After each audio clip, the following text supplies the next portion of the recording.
넬슨 만델라 대통령, 남아프리카 대통령이었던 이분이 이 인종차별 정책에 반대한다라는 이유로 이 감옥 생활을 오랫동안 했었습니다. 27년 동안 감옥 안에서 참 숱한 그런 위기와 또 이 격동의 세월을 그가 보냈었죠. 그가 풀려나는 날 참 수많은 기자들이 그를 찾아와 만나게 되는데요. 감옥에서 풀려나는 날 이 넬슨 만델라 대통령이 이런 말을 했다고 합니다. 나는 감옥에서 나오는 순간 만약 내가 증오와 분노를 여전히 품고 세상으로 나간다면 여전히 나는 감옥에 갇힌, 감옥을 살아가는 인생이 될 수밖에 없다.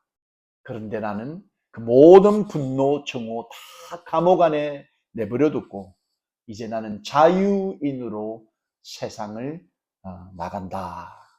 이 감옥 안에 얼마나 많은 사람들이 그 가슴에 사무치도록 그 분노 가운데 일어났겠습니까? 자기를 감옥 안에 넣고 27년이라는 끔찍한 그 세월 동안 자신을 이토록 처참하게 인생을 짓밟았던 사람들을 그 이름이 얼마나 그 가슴 속에서 대내어졌겠습니까?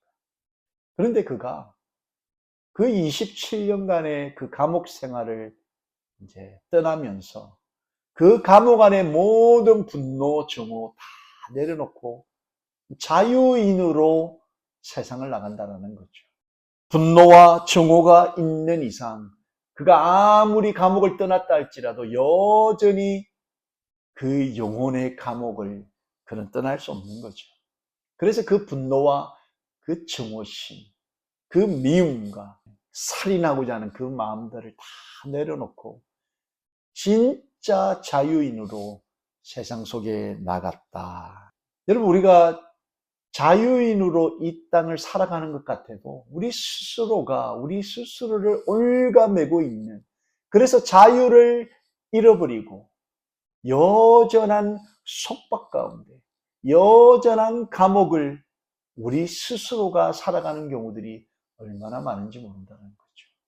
하나님의 자녀로 또 성도로 이 땅을 살아가면서 참 자유, 죄로부터 참 자유, 죽음으로부터 생명을 얻은 존재인데도 여전히 우리 스스로가 누구인지를 깨닫지 못하면, 그리스도인이 어떤 삶을 살아야 되는지 진심으로 깨닫지 못하면 하나님의 자녀가 되고 그리스도인이 되었음에도 불구하고 여전히 속박과 또 불평등과 또 노예의 그 신분으로 살아갈 수밖에 없는 그런 연약함이 우리 가운데 있다라는 겁니다. 그래서 오늘 이 사도 바울의 이 본문을 통해서 성도로 살아가는 삶이 어떤 건지, 과연 하나님의 자녀로 살아가는 그 인생이 어떤 인생인지 오늘 본문이 주시는 두 가지 영적인 교훈을 통해서 우리 모두가 깨닫게 되기를 원합니다. 그 첫 번째가 하나님의 자녀, 그리스도인으로 이 땅을 살아간다는 것은 바로 하나님과 함께 살아가는 것을 의미한다는 겁니다. 여러분, 하나님과 함께 삶을 살아가는 것, 이것이 바로 성도의 삶이요, 우리 그리스도인의 인생이라는 겁니다. 여러분, 지금 여러분은 누구와 함께 살아가고 있습니까? 물론 아내와 또 남편과 우리 또 자녀들과 함께 살아가고 있지요. 육신적으로는 우리가 그렇게 살아가고 있습니다. 그런데 영적으로 여러분은 지금 누구와 함께 살아가고 누구와 함께 삶의 요정을 함께하고 계십니까? 오늘 사도 바울은 본문 6절 말씀에 그가 또한 우리를 새 언약의 일꾼 되기에 만족하게 하셨으니 율법 조문으로 하지 아니하고 오직 영으로 함이니 율법 조문은 죽이는 것이요 영은 살리는 것이니라. 이렇게 말씀을 하면서 하나님의 백성, 하나님의 자녀들이 바로 하나님과 새 언약을 맺은 새 약속의 주인공들이다. 이렇게 말씀하고 있습니다.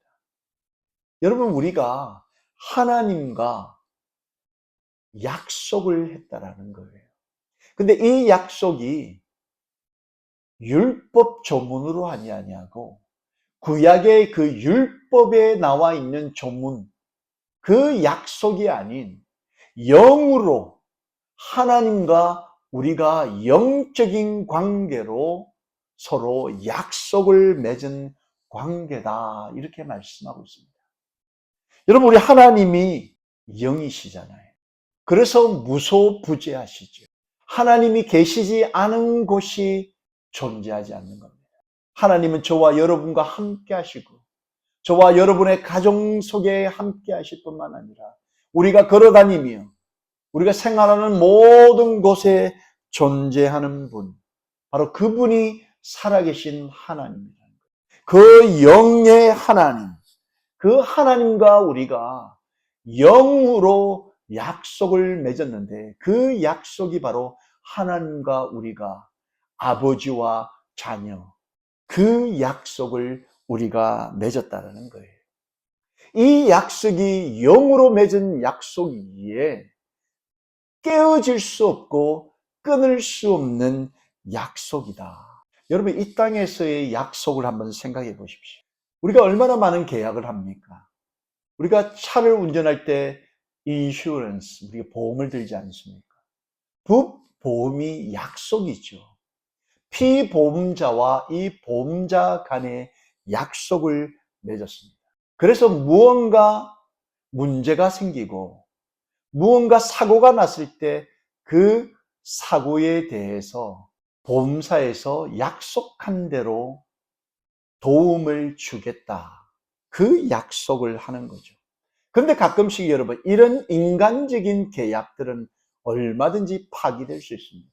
계약에서 약속한 것보다 훨씬 더 큰 손실이 일어날 때 그 약속을 폐기하게 되는 거죠. 심지어 여러분, 부부간의 약속도 얼마든지 깨뜨리는 세상을 우리가 살아가지 않습니까? 많은 증인들 앞에 또 심지어 하나님 앞에 약속했던 그 결혼 계약, 서약을 우리 인간은 일방적으로 깨뜨리기도 한다는 거죠. 하나님과 우리가 하나 된 그 약속이기에 그 누구도 깨뜨릴 수 없는 그런 약속이다. 사도 바울은 이 새로운 영적인 관계를 우리에게 설명해 주고 있는 겁니다.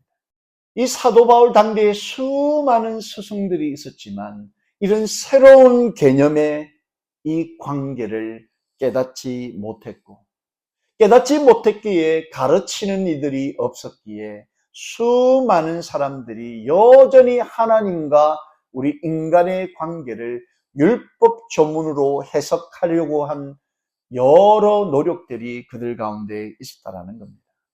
오늘 본문 7절 8절을 보니까 돌에 써서 새긴 죽게 하는 율법 조문의 직분도 영광이 있어 이스라엘 자손들은 모세의 얼굴에 없어질 영광 때문에도 그 얼굴을 주목하지 못하였거든. 하물며 영의 직분은 더욱 영광에 있지 아니하겠느냐. 여러분, 이 모세가 하나님과 첫 번째 받은 그 약속 계명, 근데 그 모세의 얼굴에 비친 하나님의 영광을 그들은 주목하지 못했고 이 모세가 받아들고 온 그 율법 조문에 그들의 마음과 생각을 빼앗기게 되었다는 거예요. 모세가 받아오던 이 율법 조문을 통해서 만나는 그 하나님, 그 하나님도 엄청난 영광이 있는 하나님, 그 하나님과의 관계도 너무나 영광스러운 것이지만 그 모세를 만지시고 그 모세를 만나주시고 그 모세를 통하여서 하나님과 우리 사이의 그 관계를 알려주신 그 하나님의 영광, 그 하나님의 영광이 바로 이 영의 직분, 하나님의 자녀된 직분을 통해 있다는 것을 깨달았을 때 비교할 수 없는 영광이 그 안에 있다라는 거죠. 근데 그것을 다 깨닫지 못하고 율법에만 사로잡혀 사는 성도들이 당대에 너무나 많았다라는 겁니다. 그 시대에만 그랬느냐? 그것이 아니라 오늘날 이 시대에도 여러분 여전히 하나님의 그 깊은 영적인 그 관계를 깨닫지 못하고 또 누리지 못하며 사는 하나님의 자녀들이 얼마나 많은지 모릅니다. 그저 살짝 하나님이 계신 것 같기도 하고 또 어떤 때는 계시지 않는 것 같기도 하고 어떤 때는 하나님이 나와 함께 하시는 것 같고 또 어떤 경우에는 하나님이 나를 외면하시는 것 같아. 하나님과 하나 될 수 없는, 하나 되지 못하는, 하나됨을 누리지 못하는 하나님의 자녀들이 얼마나 많은지 모릅니다. 그런 가운데 마음의 부담은 있어요. 하나님이 살아계신 것 같기는 해서 이렇게 살면 안 될 것 같긴 하고 아무래도 하나님이 살아계신 것 같아 내가 삶 속에서 착한 일도 많이 하고 좀 선한 일을 해야 하나님께 복을 받지 않겠나 이런 생각. 그래서 율법적으로 하나님을 만나며 하나님과 율법적인 관계 속에서 살아가는 그런 성도들도 적지 않다는 겁니다. 여러분, 이 카톨릭의 이 공로주의, 이것이 대표적으로 하나님과 율법적인 관계 속에서 뭔가 선을 쌓아야 되고 이 선행을 쌓아야 하나님으로부터 공로를 인정받고 좋은 곳에 가지 않겠나. 여러분, 이런 생각들을 하는 하나님의 자녀 성도들도 있다라는 겁니다. 오늘 사도 바울은 이 본문을 통해서 하나님과 우리가 영적인 관계를 맺었고 이 영적인 삶을 사는 것이 바로 성도, 하나님의 자녀, 그리스도인이 마땅히 살아야 될 삶이라 우리에게 설명하고 있습니다. 여러분, 이 성도로 살고 하나님의 자녀, 하나님과 영적인 관계를 맺고 살아가는 것이 얼마나 큰 영광스러운 일인지. 여러분, 이것을 여러분 경험해 보셨습니까? 하나님과 함께 하나 되어서 하나님의 자녀로 그리스도인으로 하나님 안에서 살아가는 것이 얼마나 큰 기쁨이요. 세상 그 어떤 것과 비교할 수 없는 영광스러운 일인지 여러분 경험해 보셨습니까? 여러분, 우리가 이 땅을 살아가는, 걸어 다니는 성전이라는 거예요. 하나님을 모시고 하나님과 함께 살아가는 성전이라는 겁니다. 성전된 우리 가운데 하나님이 거하시는 것이에요. 그래서 우리 성도가 하나님과 하루하루 우리가 걷는 곳이 바로 하나님이 계신 교회요. 하나님이 함께 하시는 거룩한 곳, 거룩한 땅이라는 겁니다. 그래서 예수님께서 요한복음 2장 19절 20절에 예수께서 대답하여 이르시되 너희가 이 성전을 헐라 내가 사흘 동안에 일으키리라. 유대인들이 이르되 이 성전은 46년 동안의 지역권을 내가 3일 동안에 일으키겠느냐 하더라. 땅에 있었던 그 성전을 허물라 내가 다시 살리겠다, 일으키겠다, 세우겠다라고 말씀하시는 그 예수님의 말씀을 당시 유대인들이 이해하지 못한 거예요. 땅에 존재하는 피지컬한 그 성전은 사라지고 영원한 성전이신 그 주님께서 죄인된 우리 모두를 살리셔서 우리 가운데 성전으로, 성전의 주인으로 우리와 함께 하시겠다. 이 말씀을 하신 겁니다. 그래서 예수 그리스도를 우리 삶의 주인으로 고백하는, 믿음으로 고백하는 모든 자녀들과 한 성전이 되어서 우리와 함께 하시겠다 약속하셨습니다. 여러분, 이 약속을 믿으심으로 이 약속을 믿음으로 받으시고 하나님과 하나 된 성도로, 하나님의 자녀로, 그리스도인으로 남은 여생을 하나님과 함께 살아가시게 되기를 예수님의 이름으로 축원합니다. 두 번째, 사도 바울은 하나님의 자녀, 그리스도인으로 산다라는 것은 세상의 그 어떤 것과 비교할 수 없는 영광스러운 일이라는 것을 말씀하고 있습니다. 여러분, 이 땅을 살아가면서 세상이 주는 영광스러운 일들이 우리 가운데 있을 수 있습니다. 때로는 자녀를 통해서 참 어떤 영광스러운 일을 맛보게 될 수도 있죠. 자녀가 초등학교, 중학교, 또 고등학교, 심지어 대학교를 졸업할 때 부모에게 참 큰 영광이 될 수 있지 않습니까? 또 우리의 자녀들이 그들의 자녀들을 참 품에 안을 때 참 영광스러운 일을 우리가 경험하게도 되는 거죠. 세상에서 뭔가 잘했을 때 사회로부터 상을 받을 그런 경우들도 있습니다. 그런데 하나님의 자녀로 하나님과 함께 살아가는 이 성도로서 받는 그 영광은 세상의 그 어떠한 것과 비교할 수 없는 거라는 거예요. 세상에서 받은 상장과 상패나 그 모든 영광은 언젠가는 다 사라지는 거 아니겠습니까, 여러분? 뒤돌았으면 다 사라지는 겁니다. 우리 코에 호흡이 떠나갈 때 모든 세상적인 것 다 이곳에 두고 우리는 떠나야 되지 않습니까? 그런데 영원토록 우리를 떠나지 않는 영광이 있는데 그 영광이 바로 하나님과 함께 하나가 된, 하나님의 자녀가 된 그리스도로 사는 그 삶의 영광이 영원하다는 겁니다. 본문 9절 말씀을 보니 정죄의 직분도 영광이 있은즉 의의 직분은 영광이 더욱 넘친다. 사도 바울은 그 의의 직분, 하나님의 자녀 되어서 하나님의 성도로 그리스도인으로 이 땅을 살아가는 그 영광된 직분, 이것은 영원하다, 이렇게 말씀하고 있는 겁니다. 세상에 여러분 여러 직장을 통하여서 우리가 직책과 직무를 맡아서 우리가 살아가지만 하나님의 자녀된 직분, 성도의 직분, 그리스도인 된 이 직분은 여러분 영원하기에 영광스러운 거라는 거예요.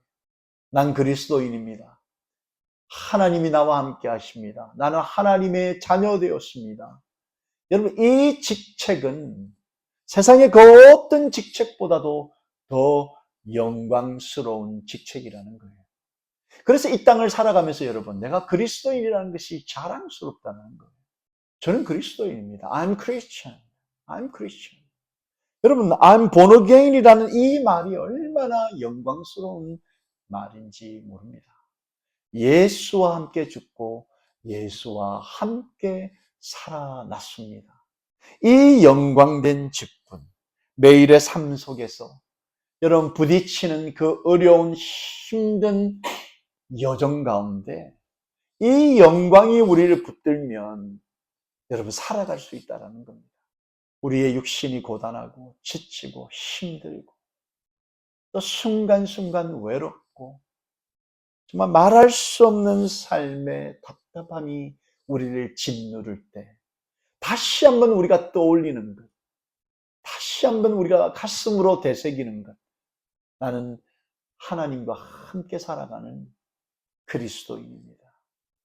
예수님과 함께 십자가에 못 박혀 죽었고 이제는 예수님이 나를 대신에 살아가는 인생을 살고 있습니다. 여러분, 이 생각을 하면 또 한 번 걸어나갈 수 있는 힘과 또 여유가 우리 가운데 생긴다라는 겁니다. 오늘 본문 10절, 11절 말씀을 보니까 영광되었던 것이 더 큰 영광으로 말미암아 이에 영광될 것이 없으나 없어질 것도 영광으로 말미암아 쓴즉 길이 있을 것은 더욱 영광 가운데 있느니라. 여러분, 이 땅을 살아가면서 우리의 육신도 다 썩어 이제 사라지지 않겠습니까? 이런 육신 가운데 영원토록 없어지지 않는 영광이 있는데 그 영광이 바로 하나님의 자녀된, 하나님과 하나된 영광이라는 겁니다. 언젠가 우리의 코에 호흡이 떠나는 날 우리는 영원한 하나님과 영원토록 살아갈 그 하나님의 나라, 그 하나님의 나라 가운데 펼쳐질 그 영광을 우리 가운데 주셨다라는 겁니다. 이 영광이 있기에 이 땅을 살아가면서 우리가 받는 그 삶의 면류관, 이 삶의 어떤 고통과 세상의 그 역경 가운데 주어지는 이 면류관, 이게 성도들에게만 주어지는, 하나님의 자녀들에게만 주어지는 영광의 면류관이라는 겁니다. 데살로니가전서 2장 12절 말씀을 보시면 이는 너희를 부르사 자기 나라와 영광에 이르게 하시는 하나님께 합당히 행하게 하려 함이라. 부족한 연약한 저와 여러분을 하나님이 부르셔서 하나님 나라의 그 영광에 이르게 하시기 위해서 우리를 자녀 삼으셨다는 거예요. 우리를 성도 되게 하셨다는 거예요. 우리를 그리스도인 되게 하셨다는 겁니다. 그 하나님의 나라와 영광이 우리와 함께 한다는 겁니다. 이 하나님의 나라와 그의 영광을 살아내는 그 사람들이 바로 하나님의 자녀요 그리스도인이라는 겁니다. 오늘 이 시간 여러분을 축복합니다. 하나님의 나라와 영광이 여러분의 인생 가운데, 여러분의 삶 속에 함께 하시기를 예수님의 이름으로 축원합니다. 축복합니다. 여러분 성도로서 교인으로서 이 부르심을 깨닫지 못하면 여전히 삶의 그 엄청난 무게에 짓눌려서 하나님의 그 나라와 그의 영광을 볼 수 없고 보지 못하기에 참 답답한 인생을 살아갈 수밖에 없다라는 거예요. 이 땅에서 여전히 내 나라를 만들기 위해, 내 왕국을 만들기 위해 애쓰고 힘쓰다 종국에는 그의 하나님의 나라와 그의 영광을 보지 못하는 전혀 무관한 자기의 인생, 자기의 삶을 살다 갈 수도 있다라는 겁니다. 하나님의 나라, 하나님의 영광을 바라보며 하나님의 그 영광 속에 살아나가는 그런 하나님의 자녀, 그런 성도 되기를 예수님의 이름으로 축원합니다. 말씀을 정리합니다. 여러분 갈라디아서 2장 20절 말씀을 보면 내가 그리스도와 함께 십자가에 못 박혀다니 그런즉 이제는 내가 사는 것이 아니요 오직 내 안에 그리스도께서 사시는 것이라. 이제 내가 육체 가운데 사는 것은 나를 사랑하사 나를 위하여 자기 자신을 버리신 하나님의 아들을 믿는 믿음 안에서 사는 것이라. 여러분 하나님의 아들을 믿는 믿음 안에서 사는 성도요 자녀로 그리스도인으로 살게 되는 저와 여러분 되기를 예수님의 이름으로 축원합니다.